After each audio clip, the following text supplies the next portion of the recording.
Francisco, bienvenido a The Good Project. Gracias, Johnny.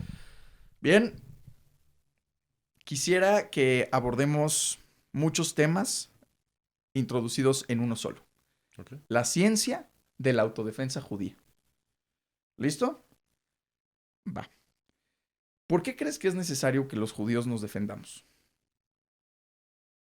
Bueno, yo creo que los judíos deben defenderse porque cualquier persona que está bajo ataque tiene derecho a defenderse. Pero desde una perspectiva más amplia, es importante que los judíos se defiendan porque la Biblia hebrea, la Torá, tiene una misión histórica de liberación universal. Y entonces lo vemos a través de toda la historia, cuando los judíos están prosperando y están bien y se defienden y nos logran influenciar a todos, se va produciendo un florecimiento de la liberación política de todo mundo, ¿no? Es una, digamos, es una correlación muy clara en toda la historia occidental. Entonces, es importante que los judíos se defiendan porque tienen derecho a defenderse y si están bajo ataque, eso es lo que toca. Pero además está el efecto que tienen los judíos sobre el resto del planeta. Ok. Entonces, hay que defendernos porque los malos están en contra. ¿Lo podría entender así?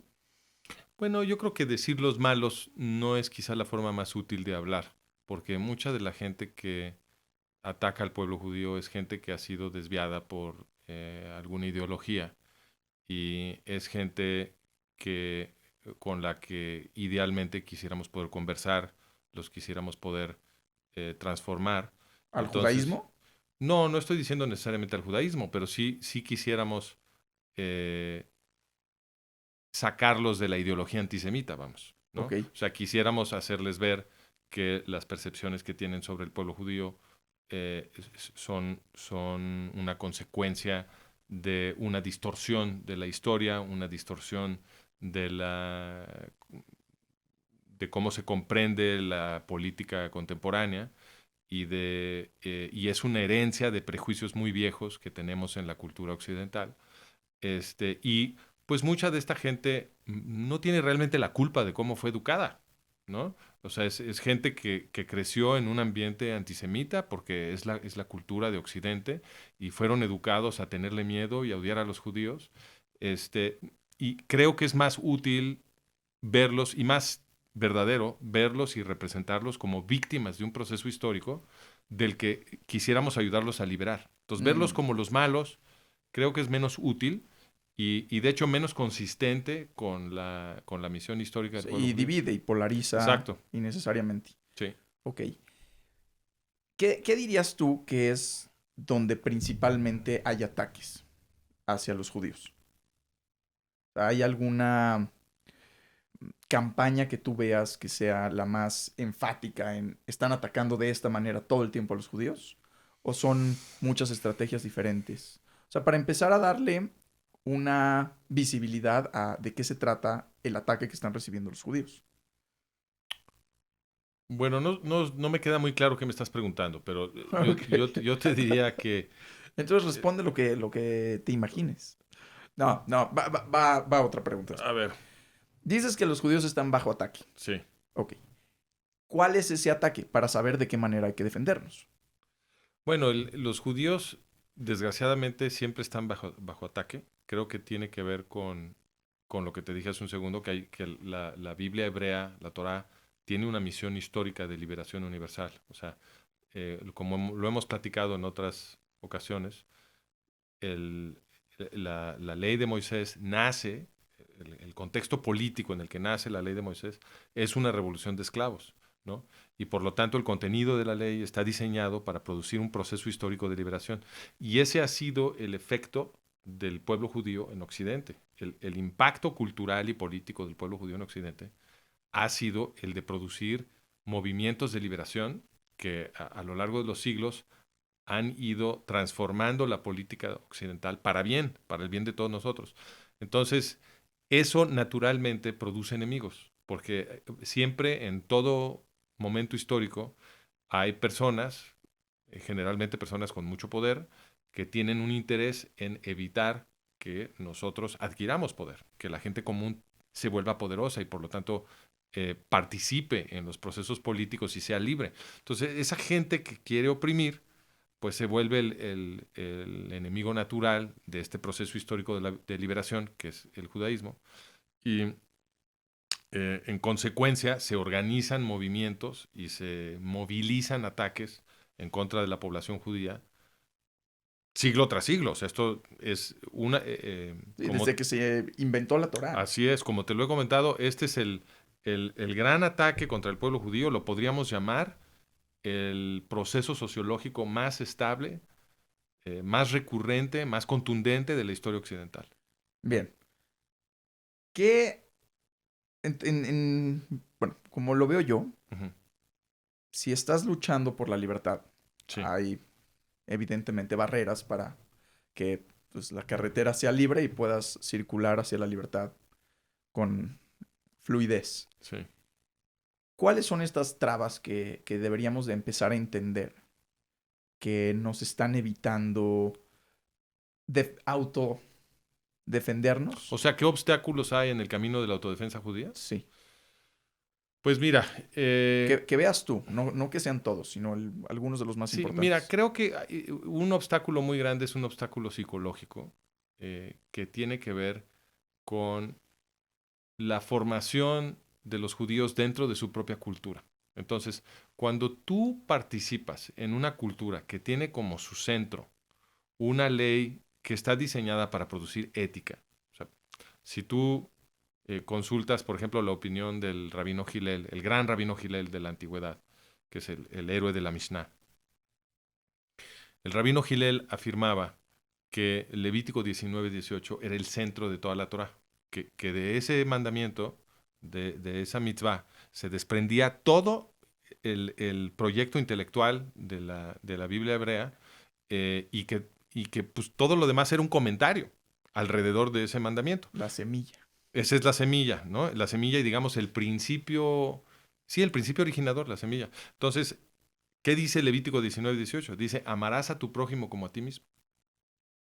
Entonces, pues esto produce, obviamente produce una ley, pero esa ley produce una cultura, produce una orientación, ¿no? Hacia la ética. Es muy claro, lo ves en toda la historia del pueblo judío, lo ves hoy en el comportamiento del Estado de Israel, que está rodeado de enemigos que lo quieren exterminar, y sin embargo, en situaciones realmente muy difíciles, el comportamiento del Estado de Israel continúa siendo ejemplar. O sea, Israel no ha caído en una especie de represalia terrorista que podríamos haber esperado en otros lugares donde la gente es atacada con este tipo de violencia, ¿no? Entonces, eh, precisamente porque el judío crece dentro de una civilización en donde el principio originario toral es amarás a tu prójimo como a ti mismo, y eso genera una cultura de hacer el bien. Por eso llamamos a esta serie de podcast The Good Project. Así es. Eh, Eso lo que hace es que se produzca en la psicología del judío una orientación inocente. Cuando la gente tiende a ser ética, también tiende a volverse inocente. Y a la gente inocente, a la que le cuesta trabajo ver el peligro del mal, ¿no? Porque vive en una sociedad que es la propia, la suya, que es una sociedad donde se cuida hacer el bien, pues entonces cuesta trabajo defenderse, porque falta, digamos, el instinto maquiavélico o de entender lo maquiavélico que nos daría las sospechas correctas y la precaución correcta que permite ir armando una autodefensa efectiva. Sí, de cierta manera, por tener en tu mente todo el tiempo una tendencia hacia el bien, ingenuamente crees que los demás están pensando lo mismo. El león cree que otros son de su condición. Así Así es. dice el dicho. Y es muy cierto. Si estás en una cultura que es de esa forma, te cuesta trabajo imaginar que haya gente que te quiera hacer tanto daño. Y este escepticismo de los judíos acerca de los peligros en los que están es un escepticismo que es constante. Lo vemos una y otra vez. Los que estudiamos la historia del pueblo judío nos lo encontramos en cada etapa de la historia del pueblo judío y es muy resistente a la evidencia. Entonces, pues hace un poco más de medio siglo tuvimos el Holocausto, que es el ataque más grande imaginable en contra del pueblo judío. Y sin embargo, cuesta trabajo que los judíos realmente se imaginen que algo así se puede repetir. Cuando, pues, obviamente que se puede repetir porque ataques similares vienen sucediendo desde hace 2500 años. Claro, ahora, interesante que dices sobre el holocausto, porque creo que parte muy importante de esta cultura judía de la que hablas Sí. es toda la educación que se nos ha dado alrededor del holocausto, en las familias, en la escuela, en el templo. Y el centro, creo, de lo que enseñan y lo que nos hacen aprender sobre el holocausto es nunca jamás. Ujú. Hay que recordarlo muchísimo para que no vuelva a pasar. Sí. Entonces, creo que al menos el intento está en que eso sea parte de una autodefensa. ¿O cómo lo verías tú? Sí, yo creo que sí es la intención, pero no creo que sea una estrategia muy efectiva, ¿no? O sea, creo que sí es importante recordar el holocausto, por supuesto, pero no creo que la forma como se acostumbra a recordar el holocausto sea especialmente efectiva. Entonces, la forma como generalmente se invita a los judíos y también a los gentiles a recordar el holocausto es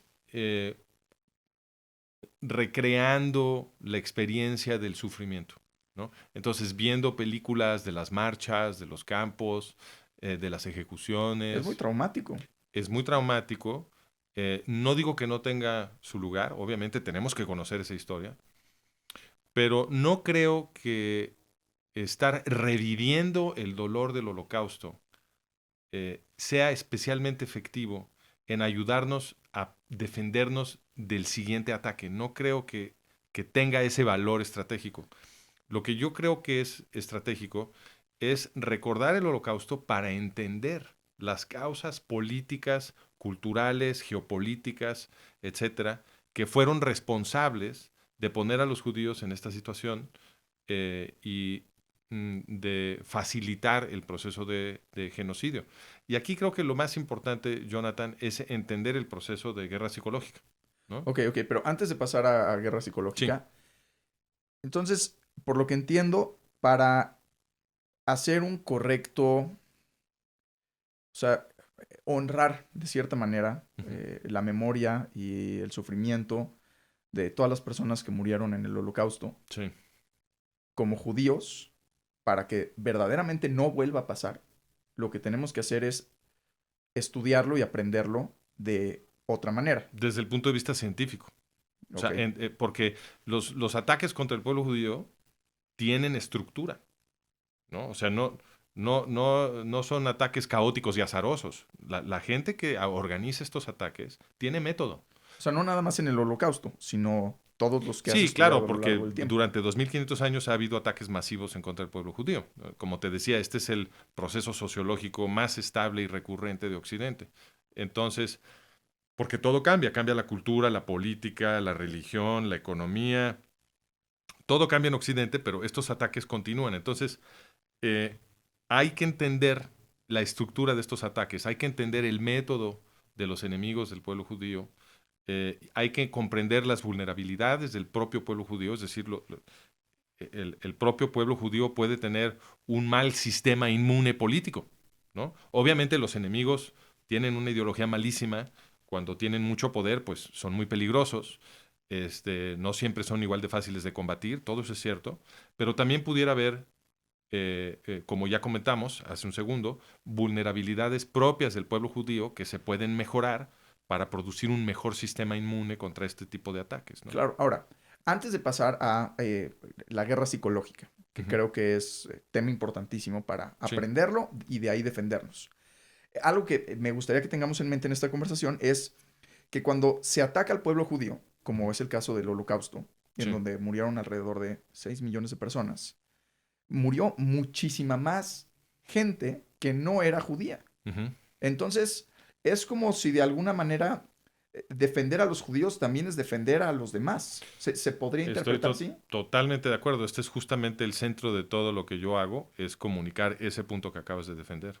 Efectivamente, en la Segunda Guerra Mundial, que fue una gran producción de los antisemitas, ¿no? Ellos son los que la organizaron, y pues no iban nada más en contra del pueblo judío, ¿no? Los nazis alemanes querían esclavizar a todo Occidente, ¿no? Y asesinaron a muchísimos occidentales no judíos para conseguir sus metas políticas. Entonces, las cifras son entre 5 y 6 millones de judíos asesinados en la Segunda Guerra Mundial, y algo así como más de 54 millones de no judíos, ¿no? Entonces, y muchos de los que no fueron asesinados fueron esclavizados, perdieron sus libertades, etcétera, la pasaron muy mal. Entonces, aquí hay esto debiera ser obvio.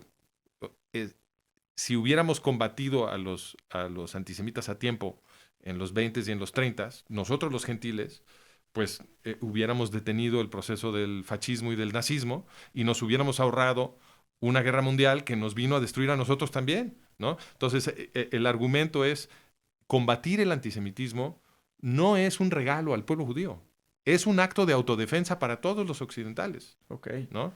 Eso es muy importante, pero eso no cambia que es muy importante componer digamos, la estrategia de autodefensa del propio pueblo judío, porque es muy difícil para los occidentales participar y cooperar en un proceso de combatir el antisemitismo si los judíos lo están haciendo mal, ¿no? sí, El chiste es que todos nos podamos sumar a una estrategia efectiva para combatir el antisemitismo. ok.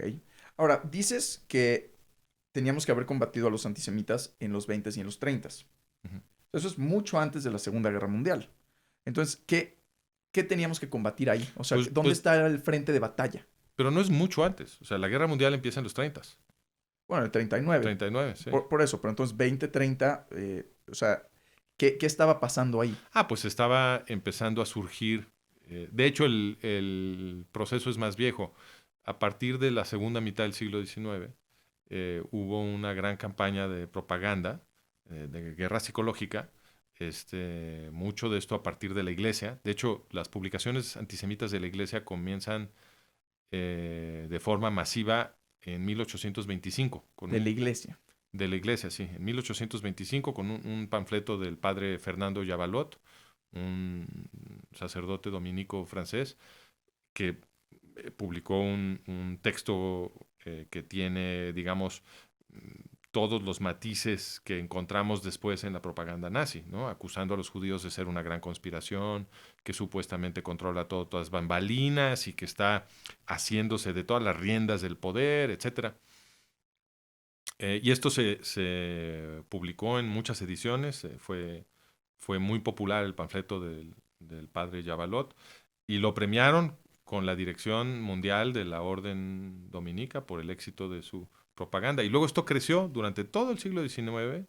Estuvo creciendo esta propaganda católica, y se fue combinando en la segunda mitad del siglo XIX con los primeros movimientos fascistas, que eran movimientos ultracatólicos franceses.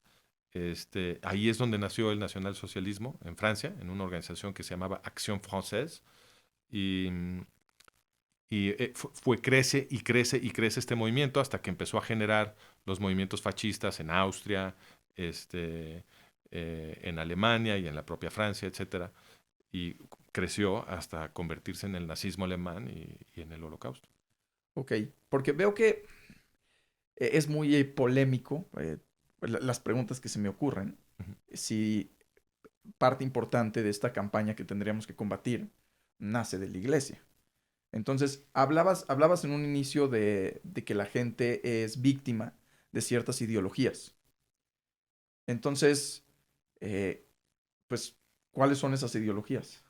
Algunas que Bueno, tengas en yo mente. me refería justamente a las ideologías antisemitas, ¿no? A todas a las ideologías antisemitas y fascistas, etcétera, eh, que representan a los judíos de una manera totalmente torcida, Y estas representaciones pues empiezan con los evangelios. O sea, no hay ninguna manera de escapar este problema, por controvertido que te parezca, pero ahí está. O sea, hace 2000 años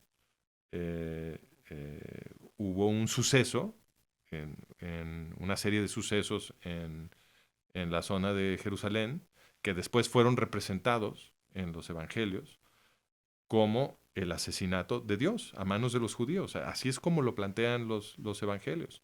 Y esa representación ha tenido un impacto cultural a través de los siglos que ha movilizado o ha servido para movilizar muchísimos y muy grandes ataques en contra del pueblo judío. Y el comportamiento de la iglesia a partir del siglo XIX y entrando al siglo XX no fue sino una continuación de las políticas de la iglesia aliada con los gobernantes occidentales que llevaba siglos, desde el siglo I, ¿no? Ok. Pues se pone difícil pensar en la magnitud de educación de raíz que se tiene que empezar a distribuir para... Sí, pero estamos en un momento muy propicio para la defensa del pueblo judío, porque aún los que todavía se dicen cristianos, no, en realidad el cristianismo no es su primera religión. Su primera religión es la Ilustración europea. Ok, Entonces, la Ilustración europea produjo una nueva conciencia política en Occidente, en la cual decimos, todos los que somos hijos de la Ilustración, que nos interesa la democracia, la libertad de expresión, la tolerancia religiosa, la tolerancia étnica, la tolerancia de género. Estamos en el mundo de la tolerancia normativa, digamos. Estos son los ideales que en público todo mundo ahora defiende. Es nuestra nueva religión secular. Y cuando la iglesia o alguna otra organización religiosa contradice estos valores, nos ofendemos, porque esta es nuestra primera religión. Y eso quiere decir que ¿cómo llamarla? El zeitgeist, la percepción de la realidad, de... sí, digamos, la construcción de la cultura occidental en el siglo XX y XXI es una que favorece la movilización de argumentos en contra del antisemitismo. Y por lo tanto, si esto se hace con arte y con ciencia, podemos efectivamente, mejor que en ningún otro periodo histórico, defender al pueblo judío y marginar el antisemitismo, y al hacerlo, darle un gran beneficio a toda la civilización occidental. Porque el antisemitismo, como comentábamos en el caso de la Segunda Guerra Mundial, es un gran perjuicio para todos los occidentales, y no es nada más algo que vemos en la Segunda Guerra Mundial. Si recorremos la historia para atrás, vamos a ver que la Inquisición, que se hizo en gran medida para perseguir a los judíos, también fue muy, muy dolorosa y opresiva y violenta en contra de muchísimos cristianos que no congeniaban con las opiniones normativas de la iglesia. Y si nos vamos más para atrás, vemos en el Imperio Romano, que exterminó a los judíos en el siglo I y II, y el mismo Imperio Romano estaba oprimiendo a todos los gentiles. Entonces, no es un fenómeno reciente. Siempre es cierto que el combate al antisemitismo nos beneficia a todos, porque el antisemitismo es una herramienta de las clases opresoras para distraernos del proceso de liberación de la Biblia hebrea. Eso es lo que es el antisemitismo. El antisemitismo es cómo le hago para que la gente no descubra el proceso de liberación de la Biblia hebrea y no se libere, ¿no? Si quieres mantener a la gente oprimida, pues hay que convertirlos en antisemitas. Sí, no, es guerra psicológica, creo, Esta es la guerra psicológica. Así porque es. cambias a los que están a tu favor por toda una campaña en ellos son los malos. Sí, no sé si viste, hay un capítulo de, ¿cómo se llama? De Black Mirror. Ok, Sí, es Black Mirror, ¿verdad? sí. Hay un Bueno, capítulo creo que sí. en el que está todo mundo, bueno, tienen una serie como de soldados entrenados para perseguir monstruos, ¿no? Y los monstruos se ven horribles y son como semi-humanos, pero están horrorosos y se supone que son muy violentos, y les dan armas a estos soldados para que los vayan a cazar porque son peligrosísimos. Y luego resulta que estos soldados tienen un aparato en los ojos que les distorsiona la vista. y a los que ven como monstruos son seres humanos, que no les quieren hacer daño. Pero ellos los ven como monstruos y entonces obviamente creen que se tienen que defender de estos monstruos y los están asesinando. A mí me gusta ese capítulo de Black Mirror porque es como una metáfora de lo que hace el antisemitismo. El antisemitismo hace que la gente se ponga un aparato perceptivo que tuerce y distorsiona la percepción de toda esta gente que no solo no les está haciendo ningún daño, les está haciendo un beneficio enorme, ¿no? La estadística que a mí me encanta es los judíos en Estados Unidos son el 2% de la población y son el 40% de sus premios Nobel, ¿no? Entonces, pues tú vas y asesinas a esta gente y pues te estás haciendo daño a ti mismo, Sí, ¿no? creo que a nivel mundial somos 0.2%. Entonces, sí es muy interesante la desproporción en cantidad de personas y ruido, porque Exacto. pues, Israel está en las noticias todo el tiempo, como que está muy presente en la mente occidental el tema de los judíos. Entonces, pues curioso preguntarse el por qué y de qué manera se está... Así es. Entonces, en este curso, la ciencia de la autodefensa judía, lo ¿Qué, que qué curso? el curso que estamos comentando, la ciencia de la autodefensa judía, Ah, ¿es un curso? es un curso y también va a ser una serie de podcasts, Ah, ok, ¿no?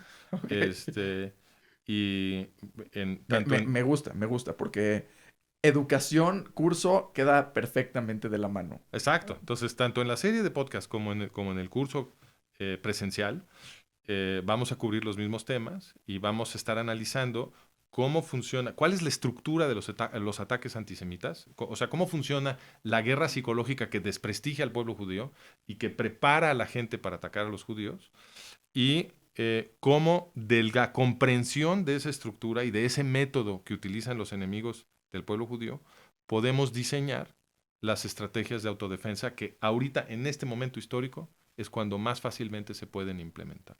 Pero hay que hacerlo. Entonces, vamos a la guerra. No, vamos digo, a la guerra cuando sea necesario. Si atacan al Estado de Israel, obviamente el Estado de Israel se No, bueno, tiene es que que defender. yo tenía una imagen de a la guerra y todo mundo graduándose de universidades y No, no, aventando su gorrita. a lo que yo me refiero aquí es a la acción. O sea, tenemos que educar a los antisemitas, tenemos que compartir con la gente la información que los va a liberar de las distorsiones que han heredado, y de eso se trata. Se Claro, trata de compartir conocimiento. y entiendo que a estos antisemitas que estamos intentando educar, podríamos llamarlos antisemitas de closet, en donde no es que sean del todo malos explícitamente, sino que por su contexto y por su educación y su crecimiento han sido moldeados para odiar a personas en donde si se les, o sea, creo que nadie quiere odiar al final de cuentas. Entonces, si les quitamos el chip del odio, podemos lograr que seamos más llevando a cabo el amarás al otro como te amas a ti mismo. Sí, pero yo quiero ir por todos los antisemitas, por los que están en el closet y los que están afuera del closet. Bueno, vamos poco a poco. Pues Francisco, espero que el curso presencial sea un éxito y el podcast sea mucho más éxito. Gracias. Entonces, te agradezco y pues esperemos lo mejor. A la próxima. Gracias, Francisco.